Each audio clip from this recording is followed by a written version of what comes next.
Can you believe this game was released nearly 7 years ago? Star Wars Battlefront 2 came out back in October 2017 and it had, well, mixed impressions. There was some of the opinion that the game was amazing. DICE had added things that many people had asked for since the original Battlefront released in 2015. For starters, they added a class system, which the studio is definitely known for from their Battlefield series. They also added a point system which would award players for playing well and allowing them to play special reinforcements or even the hero characters from the films, such as Darth Vader and Obi-Wan Kenobi. Gone were the days of the hero pickups, which personally I remember those things. They were a right pain. Sometimes you'd get nothing in a match, sometimes you'd go 10 matches without getting one, and then I remember having a match where I got 3 in one game, so it was a luck of the draw really. However, the other half of the gamer community despised the game at launch as it had the classic EA treatment. The game was riddled with microtransactions and was dubbed as pay to win, as strong abilities and even characters were locked behind a paywall. You remember those loot crates that were everywhere. Granted, you didn't have to spend actual money to get some of these, but if you didn't, you'd have to play for an insane amount of time just to unlock one hero. I personally never paid for any of it, I just bought the game. Quite enjoyed it at launch. Actually, I didn't get into all the big game modes straight away. I remember me and Luke, we used to just play on the smaller game modes like Blast at launch, they had no heroes in there. It was just some special reinforcements, normal gunplay, almost like team deathmatch, and we had a great time. It took us a while to get into the game at first, but as soon as we'd played a lot of those smaller game modes and then gone back to the main game modes, the 40 player matches, we just had a fantastic time. It were a game you could really get behind. You didn't have silly things like skill-based matchmaking, you had a good map rotation, you had good options to play as, and you levelled up at quite a good rate. And I remember it didn't take long for DICE to actually, change around their system. They made a lot of the heroes available straight away. They reduced the credits cost for a lot of them by quite a substantial amount. They basically realised they'd messed up, and they obviously didn't want the game to fail. The game was considered a flop, and we thought that would be it, but after constant updates and a popular Clone Wars content drop, the game was revived. All of a sudden, we had new heroes such as Anakin and General Grievous, and the game was flying. DICE continued drip-feeding content with the release of films like Solo and popular maps from the previous game. I know they added Scarif, but I think that was right towards the end of development. They then released a huge content drop with the release of the Rise of Skywalker film, and just when the game was reaching a new peak, DICE announced they were stopping development to focus on other projects. I remember seeing this, and much like the rest of the Battlefront community, it sent us into a bit of a spiral.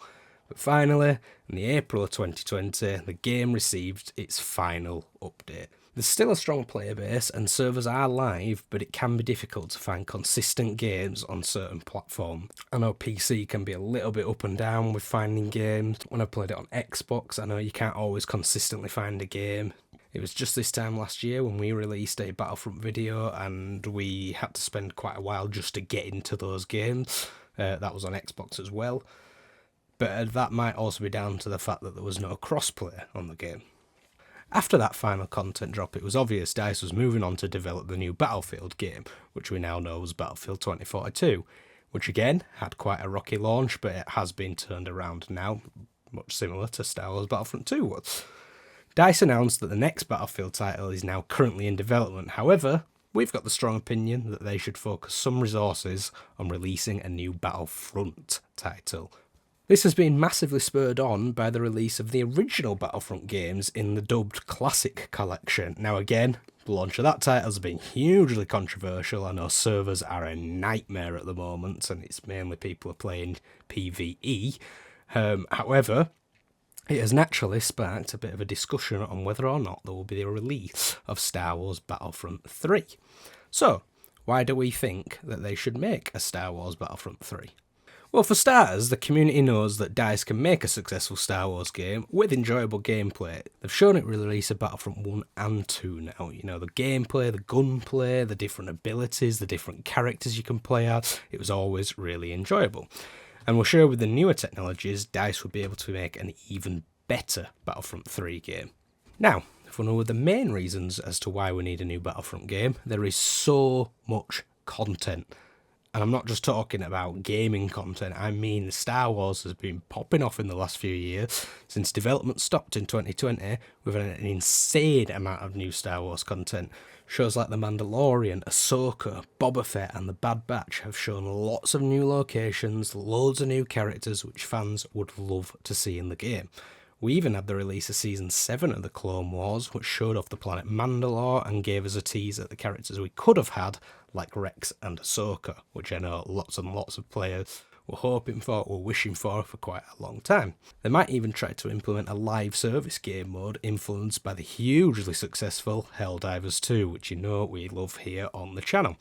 Many studios might try to replicate that style of game anyway in the next few years, much like we saw with the sudden popularity of Battle Royale games several years ago. You know, it started with Fortnite, it started with PUBG, and after that, it seemed like every single game you went to had a Battle Royale. You've got Apex now, Battlefield even tried it out with Firestorm. I've seen even there's some modded versions of Halo having a Battle Royale game. Granted, that's been created in Forge and not actually by 343, but still. So, what else could they do with a Battlefront 3 game? Well, they could also make a new campaign. And I think there's a few options on how a campaign could work within the game. So DICE could make a new single-player story, just like they did in Battlefront 2, even if that campaign, I think, left a lot to be desired. It's quite predictable, but they could again go in that original direction of an original character. Might be from the Clone Wars era this time, or they might even go to the sequel trilogy. I know that's not the most popular among Star Wars fans, however, some people like it. Could be interesting to see some different stuff. Or they could even create a story set in between the events of certain films, like we see with the Jedi Fallen Order series, or even the shows like The Mandalorian. However, I think a better option is to go down the route of the original games that they had, where the player had to fight in huge battles across the prequel trilogy, roughly following the story of the film. I believe you played as one of the 501st Troopers and you followed sort of Anakin through the story. It's been quite a few years since I played it. I haven't played the Classic Collection yet. I need to go on it and go through those missions again, but that is sort of what I seem to remember from those games. But I think it'd be perfect for the Battlefront game, and definitely for a campaign, and you're playing as that unnamed soldier, and yes, you'd be able to take control of the hero. The gameplay would be almost identical to the multiplayer, however it's that single player experience. But you could also work in things like cutscenes, different mechanics in that campaign that you might not see in the multiplayer version. I just know there's some people out there who aren't always there for the multiplayer aspects of games. Yes, most people are for the Battlefront games, however, there are those people and those game modes that people like to do just on their own, just a bit of a chill downtime, which is absolutely fine. So, the bottom line is, it's the perfect time for DICE or any other studio to develop a Star Wars Battlefront 3 game. The fresh content and passionate community could be the driving force needed to make it happen. Let us know what you think. Are you happy with Battlefront 2? Or would you love to see a new title in the series? Thanks for watching. Don't forget to like and subscribe. We'll see you in the next one, guys.